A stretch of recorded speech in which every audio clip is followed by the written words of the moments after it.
whenever you guys are ready, I'm recording. Cool. Okay. I guess the first question is, why this movie? Why Alex's crazy attempt to free solo El Cap?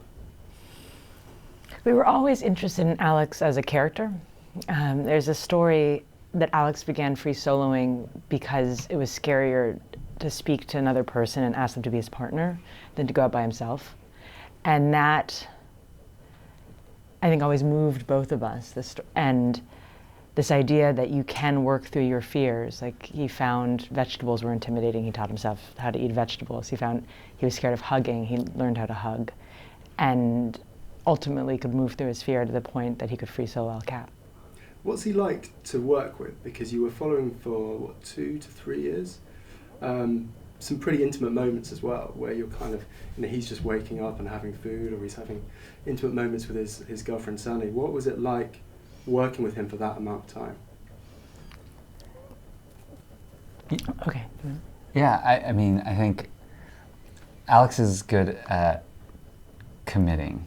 And once he was committed to making the film, he just thought, oh, well, they're going to do what they do. And if they think it's necessary to film this, then they should film it, because that's what they do.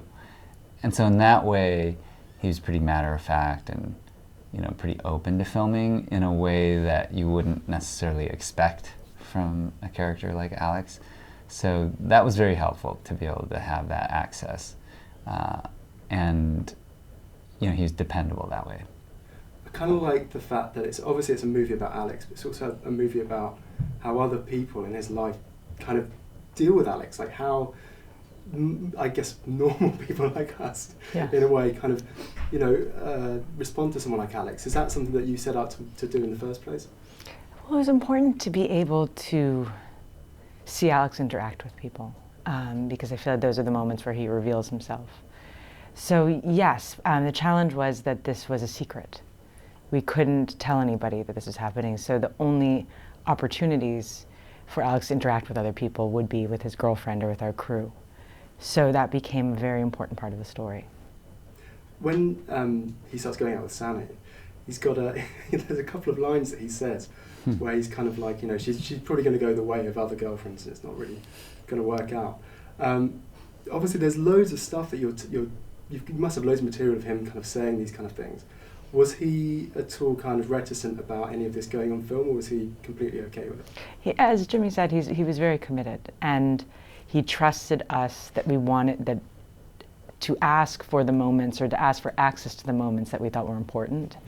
So yes, I think he was always uncomfortable. He's uncomfortable with intimacy, and here was a very intimate process that he was participating in, but he understood that there was a reason. I was just going to say, and Alex is who he is. Alex is Alex, and he, for better or for worse, doesn't have a filter necessarily sometimes, where he expresses who he is, and in that way he's very honest, which I think makes him endearing, even though some of the things he says might be hard to hear, or can affect people a certain way, but you know what he's thinking, and in that way it's kind of refreshing. Absolutely. In terms of the actual climb and kind of preparing for that, the documentary has this it touches on the idea of the ethics of documentary, that if you're pointing a camera at something, it can change the nature of it. And that's very apparent in the first kind of failed attempt that Alex makes. When it came to being ready for the second time, how did you two work together in terms of the logistics and kind of being able to give him the space to be able to do what he needed to do? Well, we prepared for 2 years. So as Alex practiced and learned the climb, our high-angle crew was right there with him, and they were also practicing and refining their approach. So, I think it was also about him getting used to the fact that he was being filmed. As he says in the film, he responded to that failed attempt with, I have to practice more. I have to be ready to be able to do this in front of a stadium of people. So it wasn't that there was we didn't change that much. I think just everyone became more refined in their approach. And that first turnaround was really valuable because it was a true dress rehearsal where we could understand we could anticipate the emotions we would feel, and the emotions were probably the most difficult part of it. Were you kind of at any point tempted to say to him, just, I don't know if you should do this, I don't even want you to do this? Were you completely kind of accepted to the fact that it's his decision and you were just going to stand back? Yeah, we went into the film, and when we went into the film, we basically accepted that we trusted his judgment, we trusted that his instincts were going to be good, and that he would turn around if he ever felt like he wasn't ready for it. So in that sense, you know, we were kind of in that mindset throughout the course of the filmmaking. However, every day we wanted to tell him that, why don't you just not do this, it's not a great idea. Yeah. As friends, you know, yeah. But we couldn't do that. One of the parts in the movie I really love is when you have the MRI scan of Alex's brain, and it's kind of like, oh, his amygdala doesn't respond in the same way that other people's do. I mean, were you surprised by that, or was that something where you're just like, yeah, obviously we knew that? It's interesting because I think it's up. Actually, we include that scene, our interpretation of that scene, and I think Alex agrees, is that his amygdala does work. It's just there's evidence that he has spent 10 years training to, you know, to kind of reduce his reactions to fear. So these images being flashed across the screen don't trigger fear in him. So it's more that he has had 10 years of extreme fear therapy. Like, that's the whole point, is he knows how to remain calm. So I think I think his brain is quite similar to everyone else's. It's just undergone this process. Yeah, it's conditioning essentially, or acclimatizing to stimulus. But I'm also curious how it would feel, or what kind of the MRIs would look for, you know, serious climbers, even if they weren't free soloists. I think there might even be a varying degree, just because he talks about it like laying in this tube looking at images obviously isn't as scary as climbing and looking down from 2,000 feet up in the air. So of course I wasn't, you know, moved by it. But I think people all have varying degrees of it in the world that we navigate. No, that really comes through, that he's just prepped for so long. I mean, I love the scene as well where he's just going over kind of every move, like memorizing this whole route. It's just incredible. Mm-hmm.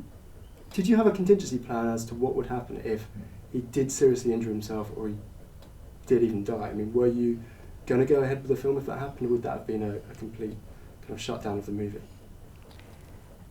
I think ethically, in order to commit to this film, we had to live with this idea of what would happen in the worst case scenario. And there were a lot of rules we put in place to mitigate the risks. At the same time, it doesn't let us off the hook. You still have to acknowledge the worst case scenario. So I think for us, what it came down to was that Alex has thought more about his own mortality than really anyone I know. He has made a very explicit choice to live this life, and he lives every day with intention. So at its heart, the film is about this life of intention, and no matter what, a film would have to honor that. Clearly, we did not think he was going to fall to his death, or else we wouldn't be there. But you had to, that's the difference between fiction and nonfiction, is in nonfiction, nothing is certain. This is just a very extreme case of it. On a more kind of personal level, what's the closest that both of you have ever come to a death-like moment or something? I mean, obviously, Jimmy, Maru is something that I am going to watch at the weekend, because as soon as I saw this, I was like, I've got to watch your previous movie. It's such a treat. You're going to enjoy it. It's So our favorite. Yeah. It's our favorite. Yeah. But I'd love to hear from both of you what your kind of closest near-death moment was. Yeah, I've had a few, two avalanche scenarios. One probably a little bit more serious than another, but I survived a pretty serious avalanche that I probably shouldn't have survived. I mean, what does it feel like once you've been through that moment, and in that kind of moment where you're still alive? Are you kind of processing that fact, or? Yeah, well, I mean, you know, like Alex has contemplated mortality a lot in his life. I've done the same. I mean, I did 15 years of major expeditions around the world, and some of these expeditions you don't even leave on unless you've accepted certain things about the outcome and weighed them and whether or not it's worth going. So, you know, when you have experiences like that, you become much more intentional about the things that you do in your life, and you prioritize, and you know what's important and what, you know, kind of keeps you motivated and keeps you inspired in life, and why you pursue those things and why they're really important. So I think they kind of accentuate that prioritizing in your mind and really thinking about what's important in your life and living with intention. Is that the same for you? Do you have a similar approach, or are you? I mean, I have a very different relationship to risk. I'm not a professional athlete in any way. I had a moment when I was in a very bad car accident years ago, and that was, you know, my experience was more just you have to recognize what was happening and almost let go. But, you know, my relationship to risk is through Jimmy. It's just different, and I think when you have children too, that changes everything. I mean, yes, I've made films in war zones. You know, I've been tear gassed, all of this stuff, and it's not risks I'm willing to take anymore because we have 2 small children. And in terms of going back to this thing we were talking about earlier about sort of, I guess, managing your fear, kind of having strategies to cope with fear, how do you both manage fear? You're more of a fear expert than I am. No, I mean, I think everybody manages it differently. I think you, in my line of work, I guess you learn to kind of deconstruct fear in a way, because there's a lot of fear that's perceived, you know, based on perceived risks and then real risks. It's a lot about how you assess risk, I guess, because if you can separate perceived risk versus real risk, oftentimes you're mitigating a lot of the fear that's involved in it. So that's one way that you can think about it. So you can only focus on the actual risks, the real risks. But in terms of like managing fear, I feel like in some ways I'm much better in high stress situations than I am in normal day-to-day situations. But yeah, you also recognize at certain points that fear is not serving you in a certain situation, so you have to set it aside and focus on what you need to do in order to kind of survive. And I think over time you can learn that to manage risk in that way, or manage fear in that way. But Alex's story really does made me think a lot about my own fears and how to address it. And I think that other people see in his story this kind of inspiration that it is possible with discipline and focus and time to move through fear, be it not quite as extreme scenarios, but, you know, ask the woman out for a date, like face what seems scary, because, you know, you only live once in some way, and also bit by bit you can move through it. Just a couple of quick questions. What's it like for you watching the movie back now? I mean, is it a different experience? Do you get us, or does it kind of take you back to those moments when it was happening? It's very moving to watch the film with an audience, because it allows us to re-experience the whole thing. I do think that initially, like at our premiere, and we're looking around and seeing our entire crew in one row sobbing. So I think there's a little bit of a PTSD situation that everyone's experiencing for real. And then it's very gratifying to have this kind of outpouring from audiences saying that they're inspired by Alex's courage. And, you know, you never know how your film is going to land with audiences, and so that's been a wonderful part of this. And just finally, does he still have the van? Mm-hmm. Oh yeah. Is he taking it around? Oh yeah. Wow. I mean, he's found his happy place for sure, you know. And I think that in a lot of ways that's what's great about Alex, is that, you know, he's becoming more and more well-known, but at the heart of it, he already knows what makes him happy.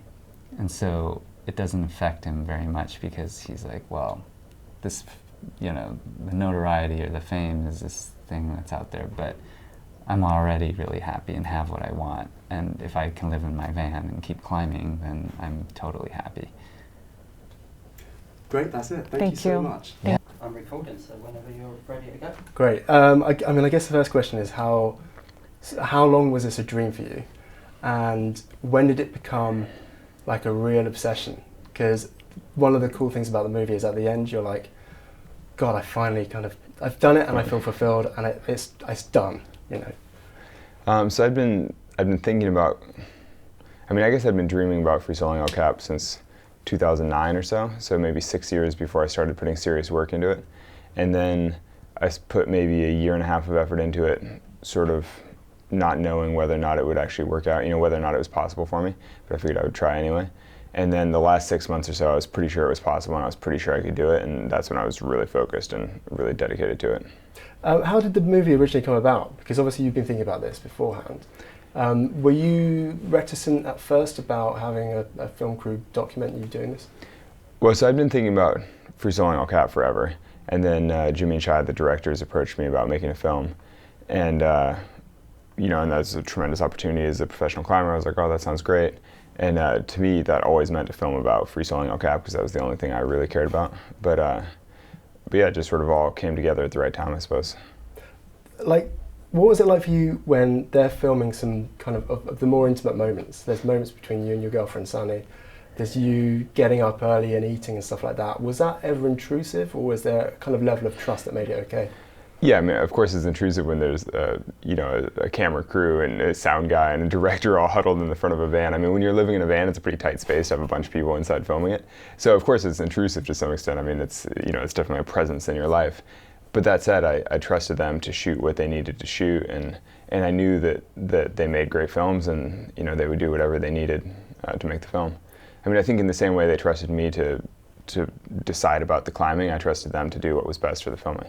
Was there any part of it, because obviously they had a lot of material of you kind of just saying things offhand or in private, was there any part when you watch the movie back where you're like, oh God, I wish I hadn't said that? Or Well, yeah, there are a lot of things in the film that, you know, I wouldn't say that I wish I didn't say, but there are a lot of things in the film that make me cringe a little bit. But the thing is, they're pretty, I mean, they're honest, they're true, they're all, and they're characteristic, you know, they're all things that I would definitely say, you know, because I did say them. So even though I may cringe at a few lines here and there, you know, I'm like, that's me, that's life, that's, you know. Yeah, I mean, nobody likes to see themselves on a screen that much, and that's why, because you see things you don't always like. What's it like for you watching the movie back? I mean, it's a completely different experience, obviously, but does it kind of feel to you like they captured what it was like for you? Yeah, I think the film is definitely a very honest look at the last, I mean, it basically just feels like, yeah, the last 2 years of my life distilled down to the film. Yeah, it's very honest. You know, I mean, for me, watching the film is obviously a very different experience, and you know, a lot of it I find hard to watch. Certainly, my relationship with my girlfriend, there are things that make me cringe, and then just, you know, wish I could do things a little differently, maybe. But certainly, watching the last 20 minutes or so, the actual free solo of El Cap is pretty amazing. I mean, I enjoy seeing that. Did it actually? So you've done this back in June 2017, I think. And since then you've done the speed climb with Tommy Caldwell. Does that kind of satisfy you? Are you satisfied now? Or is there something new that you're kind of thinking, shit, I need to do something else? I'd say that certainly free solo El Cap is very satisfying. I mean, I'm very, very satisfied with what I've done. You know, I'm still interested in growing as a climber, learning, you know, trying new things, going to new places, you know, going on expeditions. So yeah, I'd say I'm very satisfied, but I'm still hoping to improve as a climber. What's the one thing that people like us who don't climb can't understand about what you did? I don't know. No, I think having spoken to a lot of people about the film now and a lot of non-climbers, I think that I don't know, maybe the level of detail or intricacy, or just the amount, and just the cultural place of El Cap within climbing. You know, people think that it's just a big rock that you just walk up and climb the rock. They don't realize that I've been reading stories about it and articles and looking at pictures and maps and descriptions, and, you know, it's such a rich, you know, there are routes up every part of El Cap, and I've heard stories of my friends on all these different aspects of the wall, and I've spent time on it in the winter and the summer and the spring, and it's different conditions. I've spent so much time on El Cap. I think that, you know, the film does a good job of showing the preparation and the level of detail that I had to work on. But, you know, I think there's more than people might expect.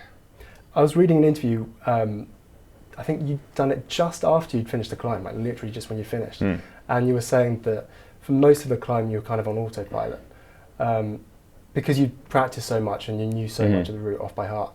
Were there any moments that were really hairy where you thought, I don't know about this? No, I mean, my actual free solo of El Cap felt pretty much perfect. There was one foot move down low that I was like, oh, this is the scary foot move, and then did it, and, you know, and it was scary. There was one other brief moment where I was like, oh, I'm kind of getting pumped, but it basically was like as I was warming up at the bottom. Then the whole rest of the route really felt terrific. It's incredible. I mean, throughout your climbing career, what's the closest that you've come to having a kind of near-death moment? Oh, like this, I mean, so many. I don't even know where to start. No, I've had a lot of near misses. The thing is that most near misses are over before you really realize that you had a near miss. You know, so I've broken a lot of holds off, both with and without a rope. But so you rip a block off the wall, and then, you know, you fall backward a little bit, you catch yourself, you right yourself, and it all happens in a split second. So by the time you realize what's happened, you haven't fallen off, and so it's kind of over. But certainly things like that have happened many times.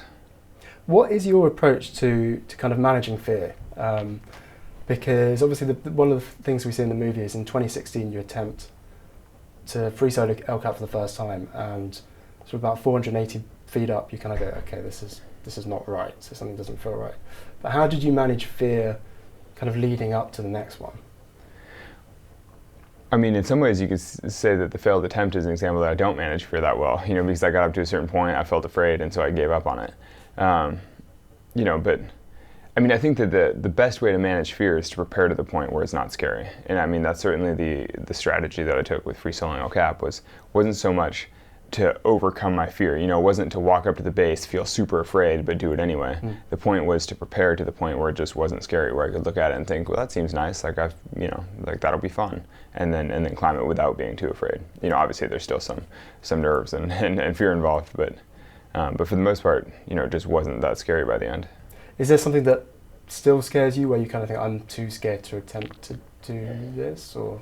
Yeah, I mean, I'm afraid of danger, and so if I had to go free solo El Cap right now, you know, I'd find that super scary because it's already started snowing in Yosemite and the route would be wet, and I'm not really, you know, in shape for that right now. I haven't been training that way.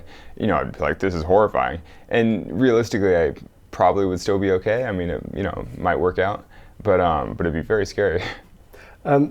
Just quickly, there's an amazing line that you say in the film which I really liked, which is, nothing good ever comes of being happy and cozy. Do you still believe that, or? No, I don't know. I have mixed feelings. I mean, that's a line that is certainly something that I said, and it's certainly something that I have felt in my life.